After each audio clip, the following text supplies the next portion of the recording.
Lecture de la première lettre de Saint Paul apôtre aux Corinthiens, au chapitre 15, des versets 1 à 11.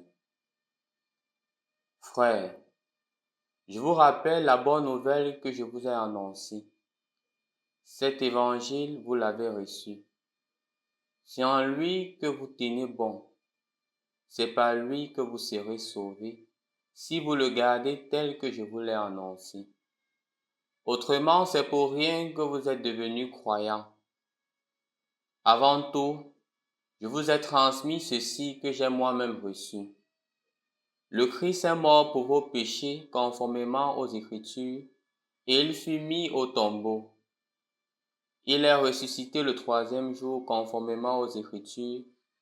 Il est apparu à Pierre puis aux 12.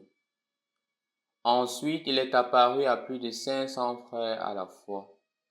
La plupart sont encore vivants, et quelques-uns sont endormis dans la mort. Ensuite, il est apparu à Jacques, puis à tous les apôtres. Et en tout dernier lieu, il est même apparu à l'avorton que je suis. Car moi, je suis le plus petit des apôtres. Je ne suis pas digne d'être appelé apôtre, puisque j'ai persécuté l'Église de Dieu. Mais ce que je le suis par la grâce de Dieu, et sa grâce venant en moi n'a pas été stérile. Je me suis donné de la peine plus que tous les autres. À vrai dire, ce n'est pas moi, c'est la grâce de Dieu avec moi. Bref, qu'il s'agisse de moi ou des autres, voilà ce que nous proclamons, voilà ce que vous croyez. Au nom du Père et du Fils et du Saint-Esprit. Amen. Le soit Jésus-Christ.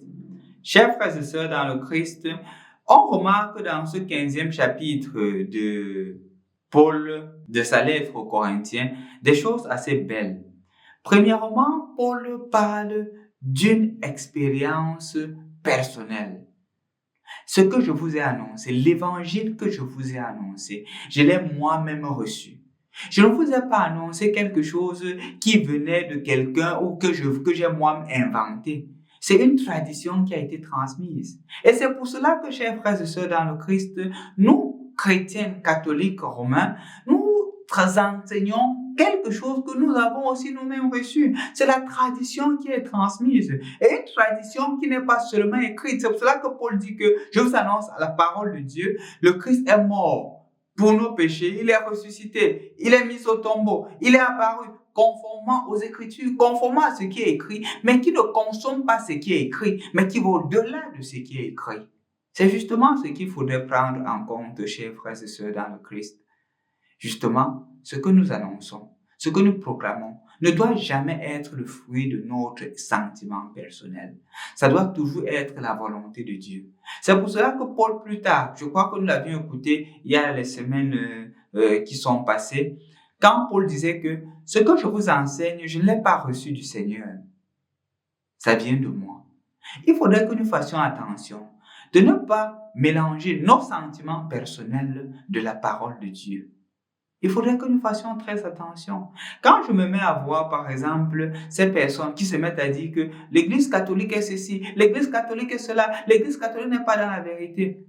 Mais quand je me lève, je me dis, mais quelqu'un a à peine 25 ans, 30 ans, 40 ans, même 50 ans, même 60 ans, se met à mettre en doute l'enseignement de l'Église qui a plus de 2000 ans. Mais je me demande si on s'est assis avant de l'affirmer. Toute une tradition qui a tenu pendant plus de 2000 ans. Est-ce qu'on peut se mettre là, tout d'un coup on se met à dire que non, ça c'est de la blague, ils sont dans la fausseté, ils servent le diable. Chers frères et sœurs dans le Christ, ce que nous enseignons ne vient pas de nous. C'est une tradition qui a été transmise. Paul l'a reçue. Et aujourd'hui encore, nous la recevons de Paul et nous la transmettons. Que Jésus est mort pour nos péchés. Jésus est mort par amour pour toi. Jésus est mort par amour pour moi. Jésus est mort par amour pour chacun d'entre nous. C'est parce que nous sommes des pécheurs que Jésus meurt. Et il meurt pour nous dire que le péché n'a pas le dernier mot. Après le péché, il y a la résurrection. C'est pour cela que Paul stipule clairement qu'il est mort pour détruire la mort et pour nous faire ressusciter avec lui. Nous sommes appelés non pas à demeurer dans le péché, mais à grandir dans la résurrection du Christ. Mon frère, ma soeur, l'invitation qui t'est adressée aujourd'hui, l'invitation qui m'est adressée aujourd'hui, c'est de ressusciter avec Jésus, de devenir des personnes nouvelles avec Jésus, parce que Jésus ne te condamne pas, Jésus ne te juge pas, Jésus t'aime. C'est pour cela que Paul dit aussi que, regarde, moi j'ai persécuté l'Église. Le Seigneur apparu aussi à l'avorton que je suis. Moi j'ai persécuté l'Église. Mais malgré cela, le Seigneur s'est manifesté en moi.